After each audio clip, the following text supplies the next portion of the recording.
Hey, hello everyone, this is Ganesh and you are watching HD classes. दोस्तों, this is our second part of essay 210.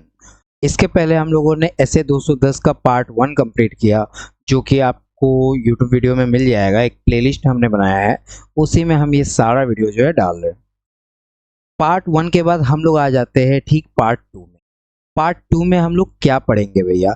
सबसे पहले तो मेरे को ये बताइए कि आप पार्ट 1 में हम लोगों को क्या पढ़ाए थे।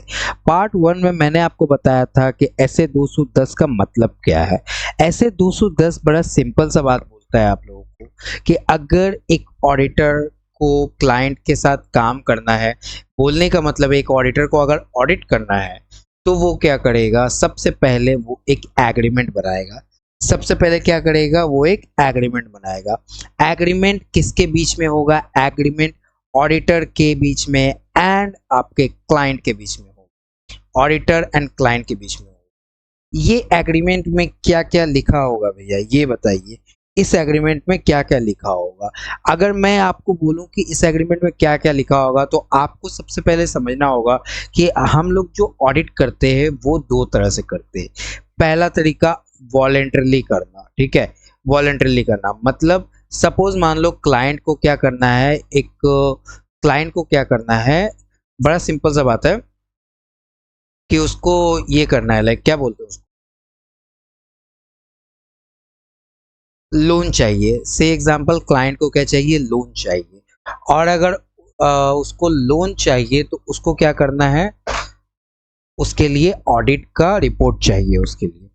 याद रखना मेरी एक बात को, अगर ये पर्पस है तो इसको हम लोग एक तरह से वॉलेंटरली ऑडिट बोल सकते हैं। या फिर क्लाइंट को क्या करना है, अपने इंटरनल कंट्रोल्स के क्रेडिबिलिटीज को चेक करना है, या फाइनेंशियल स्टेटमेंट जो उसके यहाँ पर बन रहा है उसके क्रेडिबिलिटीज को क्या करना है, चेक करना है। तो ये सब के रीजन से क्या हो सकता है, क्लाइंट क्या बोलेगा कि अपने को ऑडिट करना है। बट दूसरा वे क्या हो सकता है भैया, दूसरा वे हो सकता है कि लॉ आपको फोर्स करे। लॉ क्लाइंट को ये बोले कि यार देखो तुमको ऑडिट करवाना है, ये तुमको ऑडिट करवाना है। मेरे को एक बात बताइए, अगर लॉ कुछ अगर बोलता है तो लॉ सिर्फ ये नहीं बोलता कि आपको ऑडिट कराना है। लॉ इसके साथ साथ कुछ कंटेंट्स देता है, कुछ फॉर्म्स देता है, कुछ लाइक मैं अगर बोलूं तो ऑडिट रिलेटेड जितने भी आपका एग्रीमेंट बनता है, ठीक है, वो सारे लॉ बताते हैं कि ये सारे एग्रीमेंट्स आप लोगों के बीच में होंगे और ये सारे क्लॉजेस को आप अपने एग्रीमेंट में इनकॉर्पोरेट करोगे। अगर लॉ बोल देता है इट्स वेरी गुड, अगर लॉ कुछ नहीं बोलता है, ये वॉलेंटरली है, तो हम इसे खुद से बनाते हैं। हम इसे जब खुद से बनाते हैं ना, तो हम लोग क्या क्या इसमें डालते हैं ये याद रखना। सबसे पहला चीज हम लोग क्या डालेंगे इसमें, सबसे पहला चीज, इसको थोड़ा सा मिटा देता हूँ। सबसे पहला चीज हम लोग इसमें क्या डालेंगे, objective of and scope of the audit. Audit का ऑब्जेक्टिव एंड स्कोप क्या है। सेकंड में हम क्या डालेंगे, रिस्पॉन्सिबिलिटीज क्या है ऑडिटर का। थर्ड हम क्या डालेंगे, रिस्पॉन्सिबिलिटी क्या है मैनेजमेंट का। नेक्स्ट हम लोग क्या डालेंगे कि आइडेंटिफिकेशन एंड एप्लीकेबल एफआरएफ है कि नहीं, ठीक है। यानी कि फाइनेंशियल स्टेटमेंट जो प्रिपेयर हुआ है वो एप्लीकेबल एफआरएफ के हिसाब से हुआ है, ये आप एक बार चेक कर लेना। लास्ट बट नॉट लीस्ट हम लोग क्या डालते हैं ये बताओ मेरे को, रेफरेंस टू द ठीक है, to the accept form and contents, ठीक है। एक्सपेक्टेड फॉर्म एंड कंटेंट, जो भी आपके फॉर्म्स होंगे, जो आपके कंटेंट्स होंगे, उन सभी का रेफरेंसेस आपको कहाँ डालना होगा, अपने ऑडिट एंगेजमेंट में डालना होगा, यानी कि एग्रीमेंट में डालना होगा, ठीक है। ऑडिट एग्रीमेंट में डालना होगा भैया।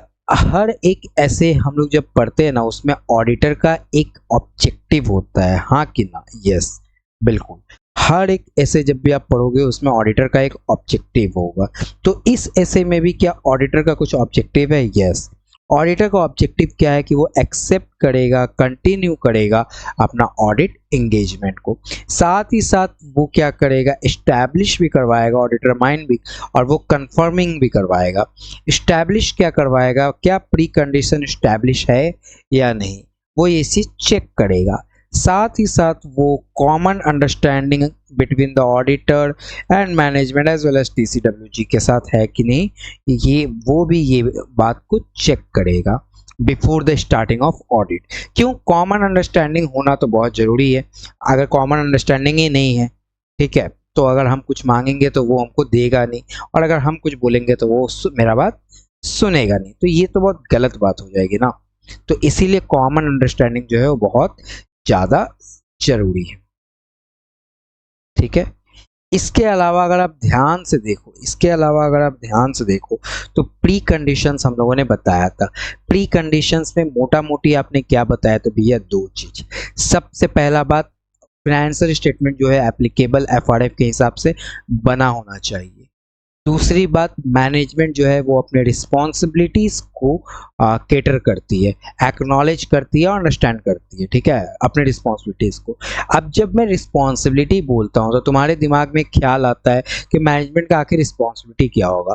तो दो ही रिस्पॉन्सिबिलिटी है, एक फाइनेंशियल स्टेटमेंट बनाना, और जाहिर सा बात है अगर फाइनेंशियल स्टेटमेंट में बनाने बोलूँगा तो आप लोग क्या बोलोगे कि भैया एप्लीकेबल एफआरएफ के हिसाब से बनाएंगे। साथ ही साथ वो true and fair view present करता है, यानी कि फेयर प्रेजेंटेशन करता है। इसके अलावा और क्या है, इंटरनल कंट्रोल्स भी एग्जिस्ट होना चाहिए जिससे मटेरियल मिस स्टेटमेंट का रिस्क कम हो जाए, ठीक है। ये इंटरनल कंट्रोल्स बनाने की जिम्मेदारी किसकी है? ये भी जिम्मेदारी जो है ऑडिटर मैनेजमेंट की है, ठीक है, बनाने की जिम्मेदारी। इसके अलावा और बताइए भैया, इसके अलावा हम लोग जो भी मांगेंगे, लाइक जो भी हम लोग डॉक्यूमेंट्स मांगेंगे, जो भी हमें चेक करना है, ऑडिट मैनेजमेंट उन सभी पर्टिकुलर काम में मेरे को क्या करे? सपोर्ट करे, सपोर्ट करे। बस ये प्री कंडीशंस अगर सेटिस्फाइड हो जाता है तो हमारा ऑडिटर का जो ऑब्जेक्टिव है वो एक तरह से पूरा हो जाता है। यहाँ पर देखो मैंने सारा चीज आपको लास्ट वीडियो में अच्छे तरह से बताया था। आपको सिर्फ हाईलाइटेड पॉइंट्स पढ़ना है, उसके अलावा और कुछ देखना ही नहीं है, मैंने आपके लिए सारा चीज हाईलाइट करके यहाँ पर दिया है, ईच एंड एवरीथिंग, ठीक है। इस नोट्स की खास बात यही है कि इसमें आपको like each and everything highlighted point में है और आपको समराइज्ड फॉर्म में दिया हुआ है। भैया ये नोट्स आप मिल सकता है क्या? हाँ मिल सकता है। आप ठीक है, ये जो नंबर है ना, इसमें आप मेरे को व्हाट्सअप कर दो, आपको नोट्स एंड रिलेटेड टू हमारे पेड क्लासेस आपको अवेलेबल करवा दिए जाएंगे, ठीक है।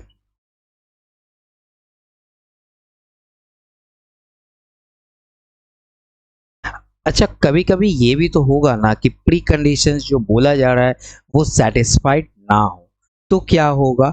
मैटर डिपेंड करता है।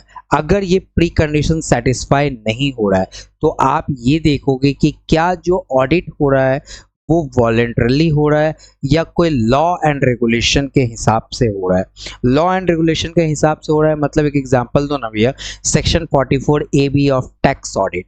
टैक्स ऑडिट जब होता है सेक्शन 44 AB के हिसाब से, तो उसमें क्या होता है, गवर्नमेंट यानी कि इनकम टैक्स अथॉरिटी ये बात बोलती है कि यार आपको ऑडिट करवाना है, तो उसमें अगर प्री कंडीशंस कुछ है तो सेटिस्फाई करना तो जरूरी है।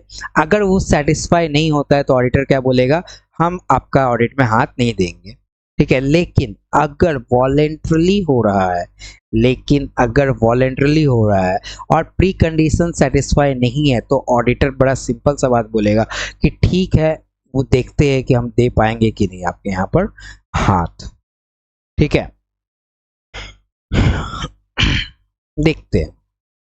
सबसे पहले तो ये बताइए भैया, प्री कंडीशन सेटिस्फाई नहीं हो रहा है मतलब क्या है?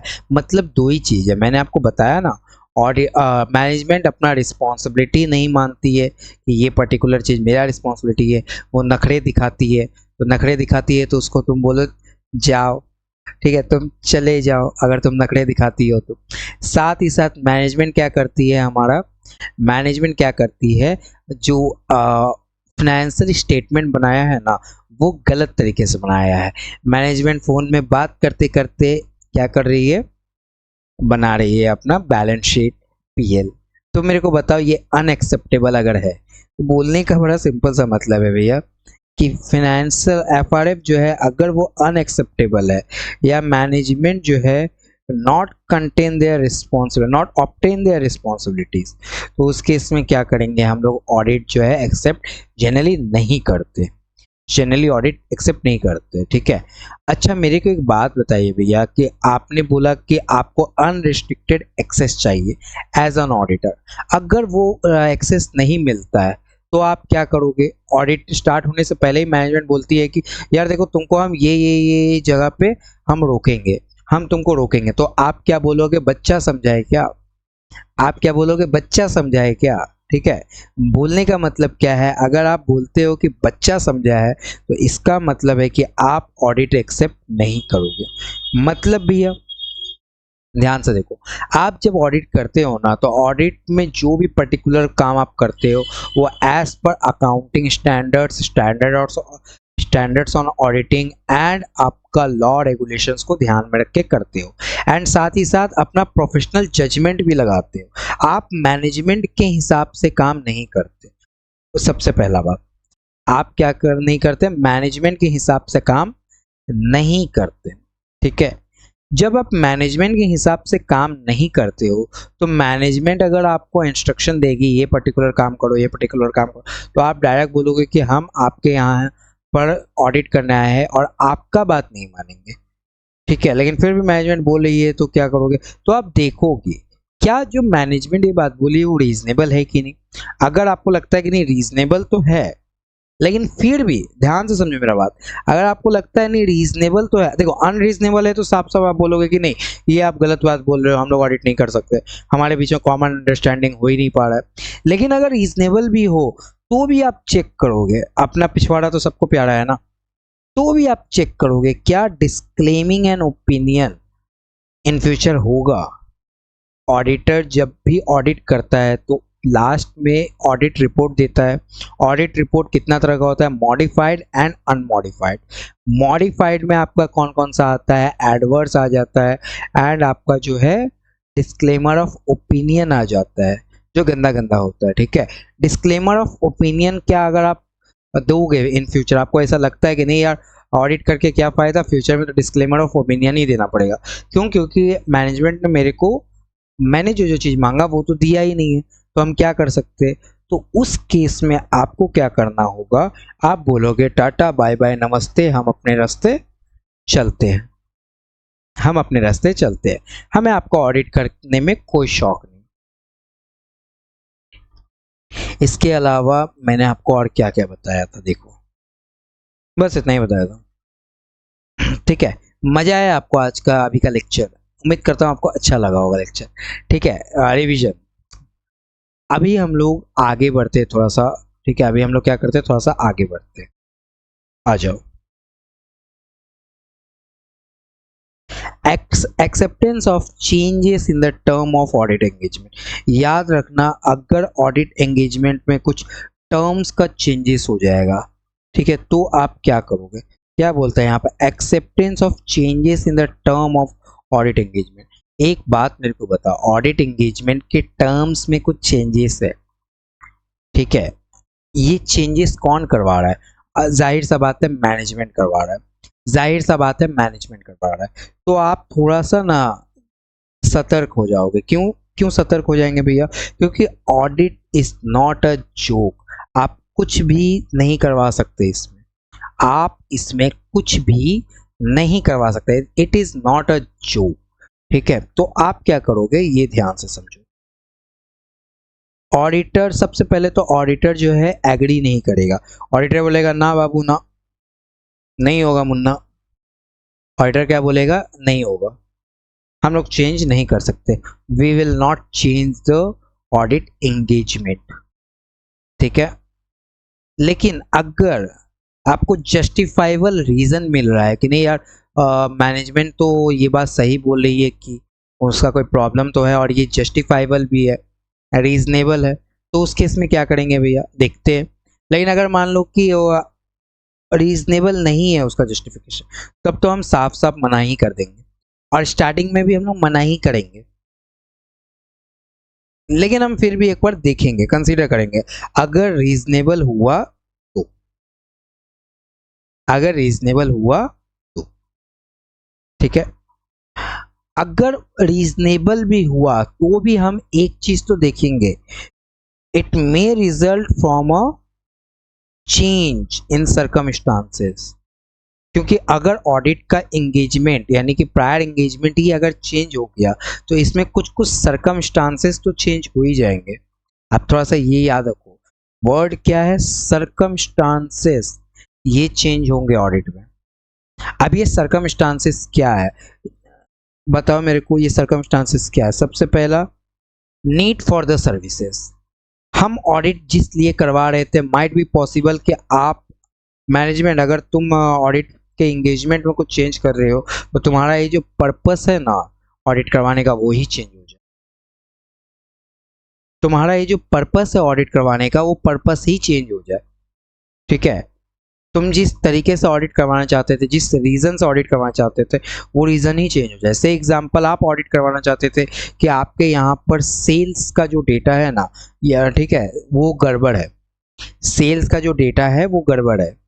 ठीक है, आप बोल रहे हो कि ये पर्टिकुलर डेट को हम लोग ऑडिट स्टार्ट नहीं करेंगे, 2 दिन 3 दिन बाद स्टार्ट करेंगे। ठीक है, मैनेजमेंट ये बात बोली है कि नहीं यार, इस दिन तो सीईओ बाहर जा रहा है, एमडी भी बाहर जा रहा है, ये पर्टिकुलर डेट में हम लोग ऑडिट नहीं कर सकते, 2 या 3 दिन बाद करेंगे।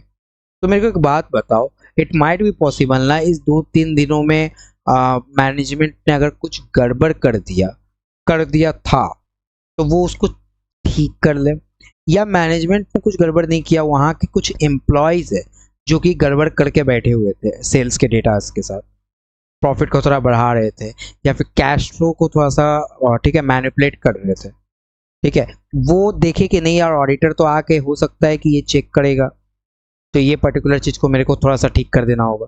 जस्ट लाइक आपका लकी भास्कर, आप लोगों ने सभी ने लकी भास्कर का जो सीरीज है वो तो देखा ही होगा। उसमें लकी भास्कर क्या करता था, अकाउंट्स में फेरबदल करता था। कैसे करता था फेरबदल, ये समझो थोड़ा सा। तुम लोग को पता है ना लकी भास्कर कैसे करता था, जरा मैं समझाता हूँ, समझो।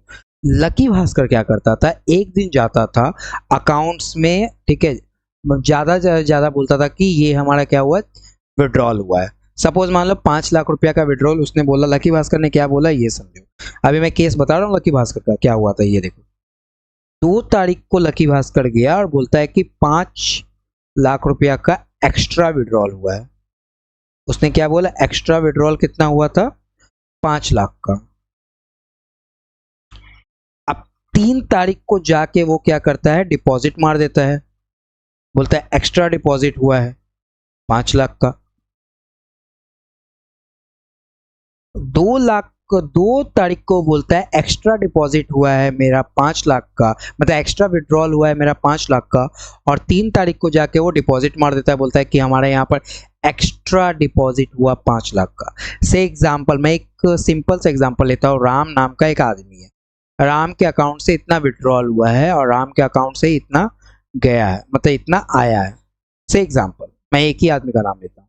ठीक है, तो बैंक्स को तो मंथ के एंड में सब कुछ सही लगेगा, हाँ या ना। लेकिन ये जो बार बार जो ये एंट्री हो रही है 5 लाख का, इसमें तो प्रॉब्लम है ना। ये एक दिन के लिए पैसा बाहर गया कैसे, फालतू में। ठीक है, यही है scam. It might be possible in 1 या 2 दिन में ये चीज हो सकता है। ठीक है, तो नीड ऑफ द सर्विसेज जो था वो चेंजेस हो जाएगा। नेक्स्ट मैंने क्या बोला, मिसअंडरस्टैंडिंग। हो सकता है कि नया ऑडिट एंगेजमेंट मैं आपको दूंगा, आपके पास पुराना ऑडिट एंगेजमेंट भी पड़ा हुआ है, आप बाद में मेरे को बोलोगे नहीं यार ऑडिटर तुमने तो बोला था कि ये होगा, तो मैं क्या बोलूंगा, अरे भाई वो पुराने ऑडिट एंगेजमेंट में बोला था, नए वाले में नहीं बोला हूँ। समझ में आया मैं क्या बोलूंगा, अरे भाई मैंने वो पुराने ऑडिट एंगेजमेंट में बोला था, नया वाला में ऐसा कुछ नहीं बोला। तो इट माइट बी पॉसिबल ना कि यहाँ पर कुछ गड़बड़ हो सकती है, हाँ कि ना, बताओ मेरे को, हाँ कि ना, थोड़ा सा समझो।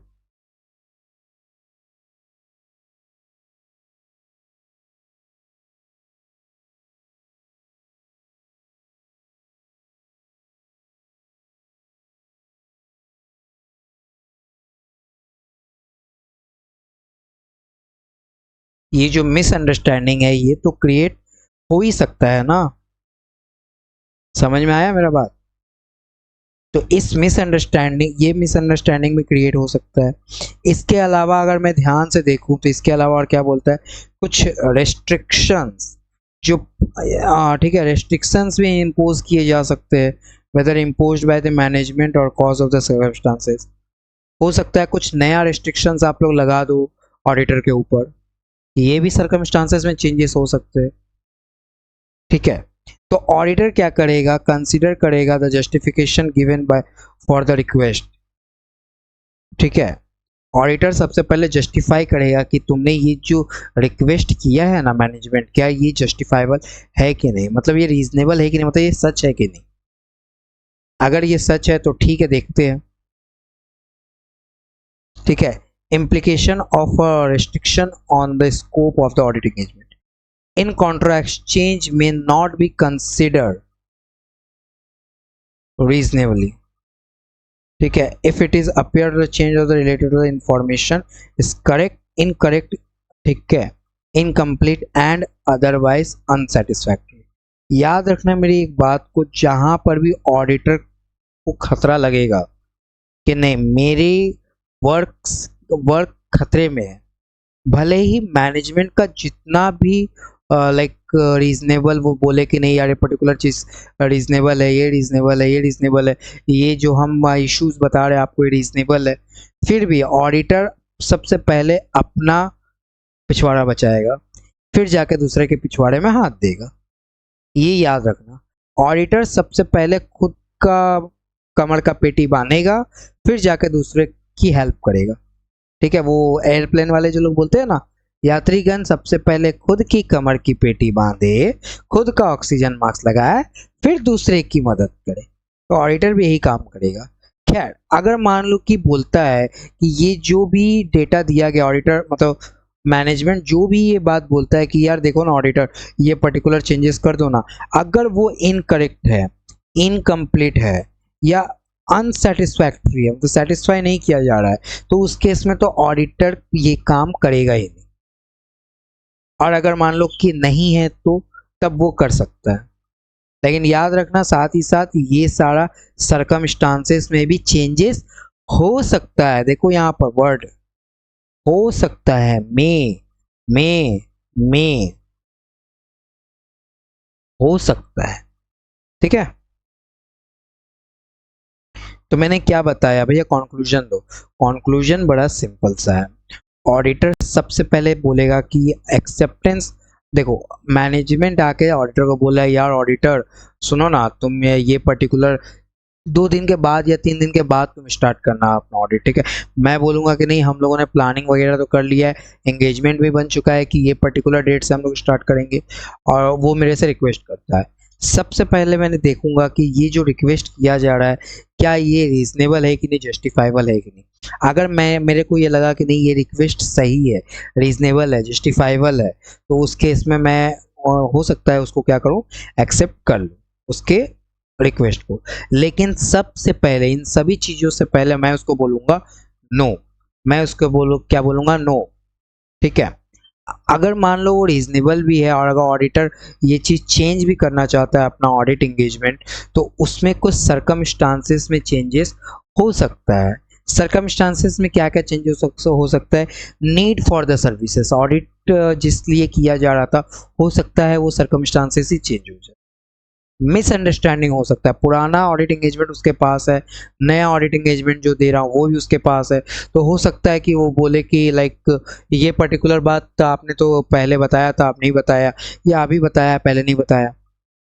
तो डबल ऑडिट एंगेजमेंट के साथ साथ मिसअंडरस्टैंडिंग में क्रिएट हो सकता है, या फिर कोई एक्स्ट्रा जो है लिमिटेशन आपके ऊपर इम्पोज कर दिया जाए,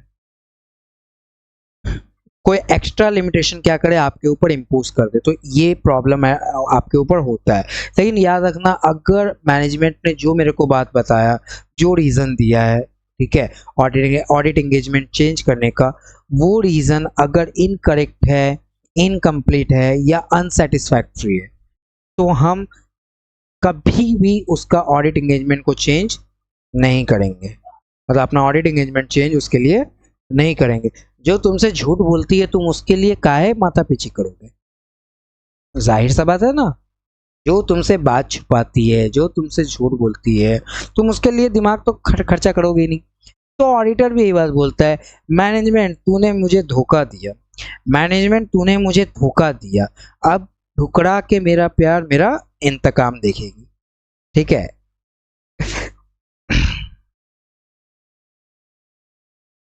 अगर मैं आपको देखो दो ही अच्छा तीन चीज बचा हुआ है, ठीक है, 3 पॉइंट से बचा हुआ है, ध्यान से समझो। सबसे पहले तो ये छोटा सा है, ये देख लो। अगर मान लो कि ऑडिटर जो है, term of engagement of recurring audit, इसका मतलब क्या हुआ भैया?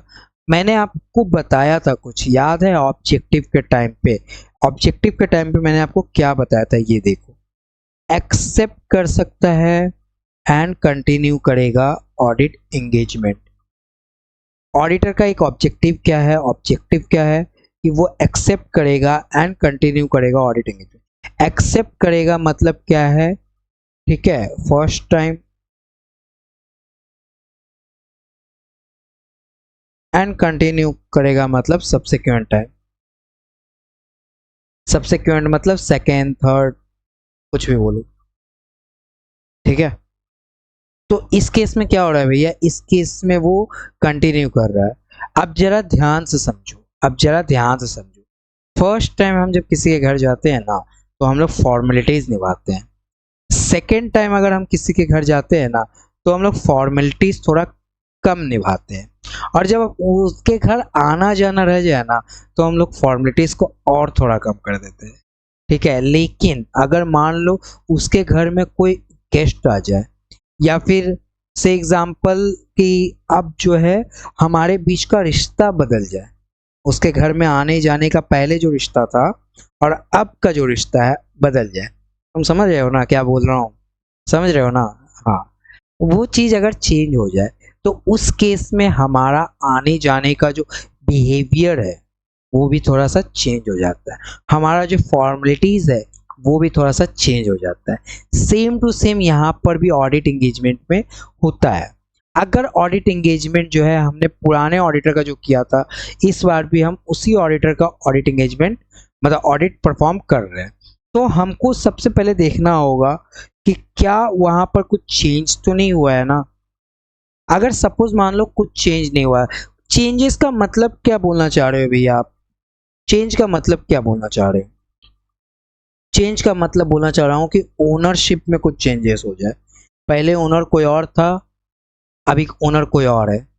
ठीक है, चेंजेस का मतलब ये बोलना चाह रहा हूँ, ओनरशिप में कुछ चेंजेस हो जाए। और क्या बोलना चाह रहे हो? नेचर ऑफ द साइज में चेंजेस हो जाए। पहले पब्लिक लिमिटेड कंपनी था, प्राइवेट हो गया, बड़ा था अब छोटा हो गया, छोटा था अब बड़ा हो गया। कंपनी भाई, कंपनी। ठीक है, उल्टा पुल्टा मत समझो। ठीक है। कुछ लीगल रिक्वायरमेंट्स जो है उस कंपनी का वो चेंज हो गया। से पहले वो कंपोजिट स्कीम में जीएसटी फाइल करता था। ठीक है। अब वो क्या करेगा? रेगुलर स्कीम में आ गया है, होता है ना। ठीक है। पहले वो अकाउंटिंग स्टैंडर्ड्स को फॉलो करता था, अब वो इंडेक्स को फॉलो करता है। ठीक है। ये पर्टिकुलर चेंजेस अगर हो जाए, ठीक है, तो उस केस में हम क्या करेंगे? उसको बोलेंगे कि नहीं भैया, हम तुमको एक नया ऑडिट हम तुमको क्या करेंगे? एक नया ऑडिट एंगेजमेंट देंगे। इन सभी चेंजेस अगर ये सब कुछ चेंजेस हो जाए ना, तो हम क्या करेंगे? रिवाइज कर देंगे अपना term of the engagement and अगर मान लो मैनेजमेंट भी चेंज हो जाए, ठीक है, हमारा term of the engagement change हो जाए, मैनेजमेंट भी चेंज हो जाए, मिसअंडरस्टैंडिंग हो ऑब्जेक्टिव एंड स्कोप्स में, तो ये सारा देखो ना, यहाँ पर टोटल जो 6 पॉइंट लिखा हुआ है ना, ये वाला 6 पॉइंट, इन 6 में से कुछ भी अगर चेंज हो जाएगा ना, तो हम क्या करेंगे? उसको एक फ्रेश ऑडिट एंगेजमेंट दे देंगे।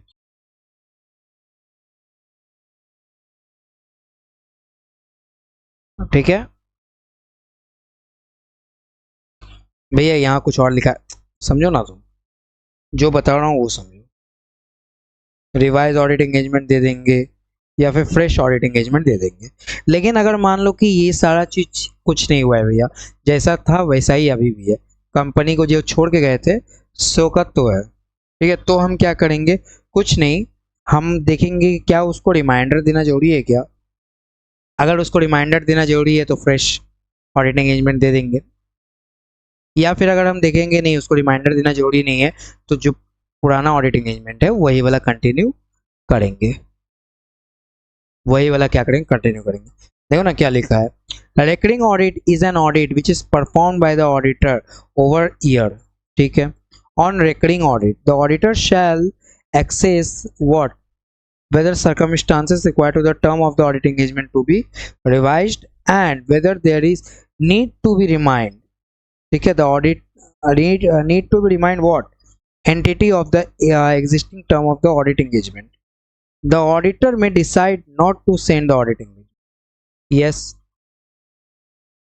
अगर सिर्फ रिमाइंड करवाने की जरूरत है या फिर आपको लाइक बताना है कि यार देखो ना वही पिछला वाला जो था ना ऑडिट एंगेजमेंट वही वाला है जो अगला बार हम लोगों ने फाइल जिस तरह से ऑडिट किया था सेम टू सेम ऑडिट इस तरह से इस बार भी करेंगे।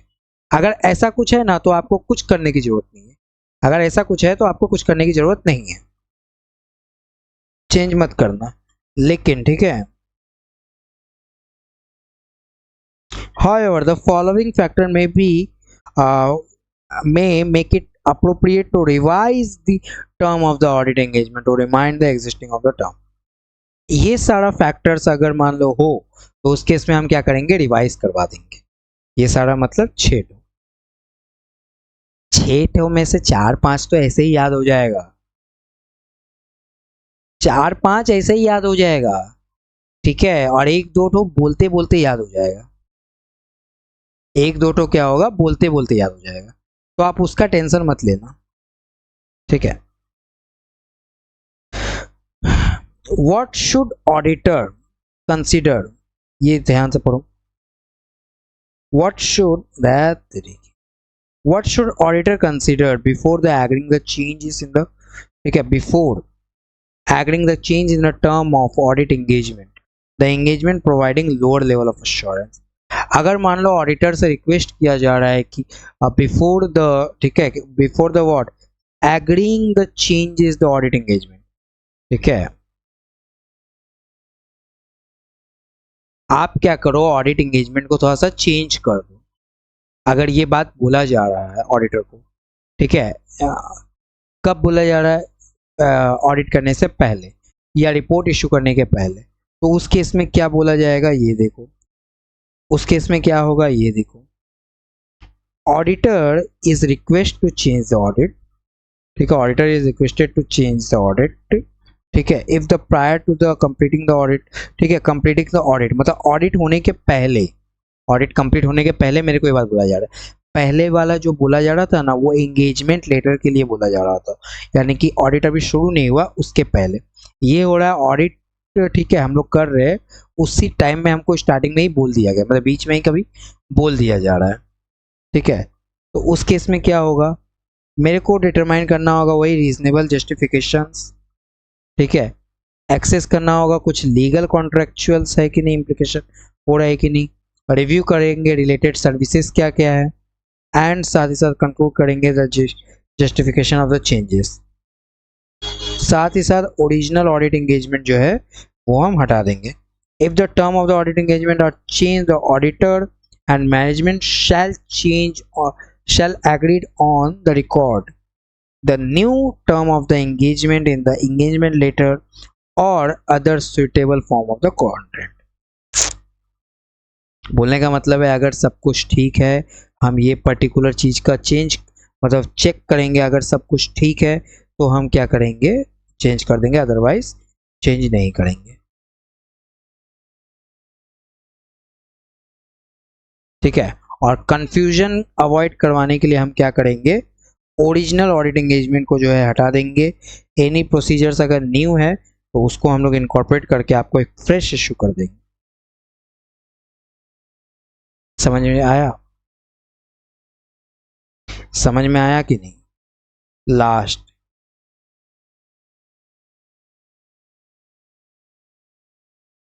ठीक है, अगर auditor unable to agree the changes of the term of audit engagement and is not permitted by the management to continue the original ठीक है, ऑडिट एंगेजमेंट, या तो ऑडिटर जो है बोलेगा कि हम चेंज नहीं करेगा, हम चेंज नहीं करेगा, या फिर not permitted by the management to continue the original audit engagement. और मैनेजमेंट ये बात बोल रहा है कि नहीं, अगर तुम चेंज करेगा नहीं करेगा तो ये पर्टिकुलर ऑडिट तुम नहीं कर सकता। मैनेजमेंट में मेरे को ये बात बोल रही है। हम बोल रहे हैं कि नहीं यार, हम आपका ऑडिट एंगेजमेंट को चेंज नहीं कर सकते, सॉरी आप जो बोल रहे हैं हम ये नहीं कर सकते। और मैनेजमेंट मेरे को बोल रहा है कि अगर आप ये नहीं कर सकते तो हम आपको ये पर्टिकुलर ऑडिट जो आप करने वाले हैं वो भी हम आपको करने नहीं देंगे। तो उस केस में क्या करेंगे, withdraw from the audit engagement, ठीक है, where possible from the law regulation, determine whether there is any obligation either contractual, report of the parties those charge with the government, मतलब TCWG को बताएंगे और वहां से चुपके से निकल जाएंगे। और वहां से क्या करेंगे, चुपके से निकल जाएंगे।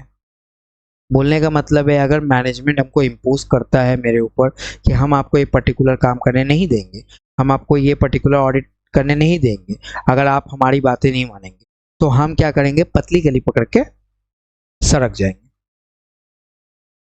समझ में आया मेरा बात? समझ में आया कि नहीं मेरा बात, बताओ मेरे को। So friends, CA inter audit का चैप्टर 1 जो है, मतलब लाइक स्टैंडर्ड्स ऑन ऑडिटिंग में ऐसे 210 हमारा कवर हो गया। ठीक है, होप सो आपको वीडियो अच्छा लगा हो। If you like the video please channel को सब्सक्राइब कर देना एंड बेल आइकन को भी प्रेस कर देना।